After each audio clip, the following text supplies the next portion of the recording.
Intro. नमस्ते दोस्तों, Amazon adventure में आपका स्वागत है। एक धमाकेदार जर्नी। आज मैं आपको धरती के सबसे दिलचस्प और खतरनाक इलाकों में से एक अमेजन के 800 किलोमीटर के सोलो सफर पर ले जाऊंगा। हमारा सफर अटलांटिक महासागर के किनारे से शुरू होता है। यहाँ से हम अलग अलग जगहों से गुजरेंगे, तटीय दलदल और मैंग्रोव से लेकर सवाना और ऊंचे पहाड़ों तक। अमेजन प्राकृतिक अजूबों और कठिन चुनारियों का एक खूबसूरत मिश्रण है। मैंग्रोव दलदल से गुजरना कोई आसान काम नहीं है। ज्वार भाटा आता जाता रहता है, जिससे रास्ता पता नहीं चलता। गंदे पानी के नीचे स्टिंगरे मछली छिपी होती है और किनारों पर कैमान चुपचाप देखते रहते हैं। पीने का पानी कम मिलता है और हमें अक्सर 16 से 32 किलोमीटर जाना पड़ता है पीने का पानी ढूंढने के लिए। और जब भारी मानसून की बारिश होती है तो ऐसा लगता है जैसे जंगल हम पर गिर रहा हो। अमेजन वन्य जीवों से भरा हुआ है।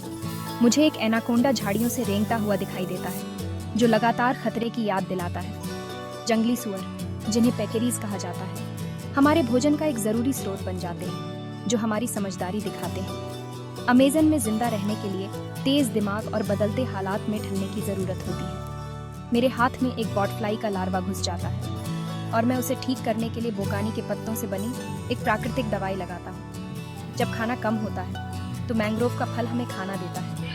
पानी के बदलते स्तर के हिसाब से बने स्टिल्ट हाउस में रहने वाले स्थानीय आदिवासियों को देखकर मुझे घर बनाने के आइडिया मिलते हैं। मैं वाराओ जनजाति से मिलता हूँ, जो उदारता से अपना ज्ञान और संसाधन मेरे साथ बांटते हैं। वे मुझे अपनी शिकार करने की तकनीकें और नाव बनाने का हुनर सिखाते हैं। धनुष और बाण का उपयोग करके वे बड़ी सटीकता से पेकरीज का शिकार करते हैं। उनकी नाव बनाने की विधि में खोखले लट्ठों पर चारकोल लगाना शामिल है, जिससे लकड़ी सड़ती नहीं है और भाप से लचीली हो जाती है।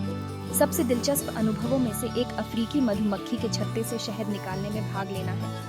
मधुमक्खियों के संचार को बाधित करने के लिए धुएं का उपयोग करके हम सावधानी से शहद निकालते हैं, लेकिन हमें हमेशा सतर्क रहना चाहिए, क्योंकि ये मधुमक्खियां बेहद खतरनाक हो सकती हैं। जैसे ही हम अमेजन के इस रोमांचकारी सफर का समापन करते हैं, हमें रोमांच का असली मतलब समझ आता है। ये अनजान को अपनाने, चुनौतियों का सामना करने और उन अद्भुत लोगों और जीवों से सीखने के बारे में है, जो इस जगह को अपना घर कहते हैं। इस यादगार सफर में मेरे साथ जुड़ने के लिए धन्यवाद। और भी रोमांच के लिए बने रहें।